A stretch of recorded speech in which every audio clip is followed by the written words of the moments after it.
Chers amis, bonjour. Ces petits pompons ont un parfum exquis, hein, le mimosa.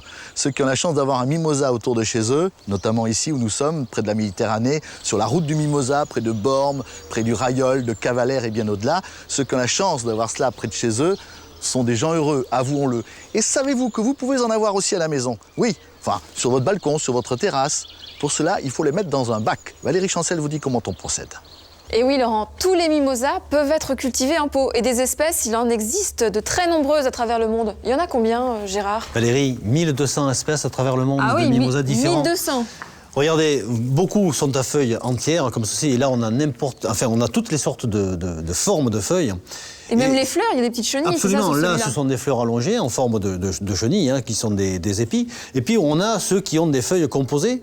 Hein, alors, un feuillage vert, feuillage bleuté, en général les plus résistants au froid, puisque c'est moins 8 à moins 10, alors que les feuilles entières, c'est plutôt moins 5 à moins 8.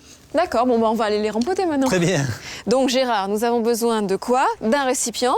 Donc quel type de récipient? Alors, plastique ou terre cuite, le principal, c'est qu'il soit bien troué. Voilà. Et on va réaliser un drainage avec quelques graviers ou encore des billets d'argile. Voilà.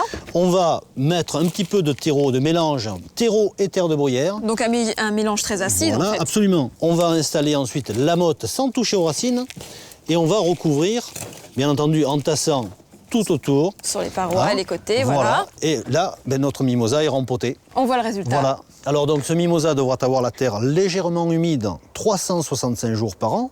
Hein, et puis ce mimosa, on va le placer à l'extérieur toute la belle saison, terrasse, balcon.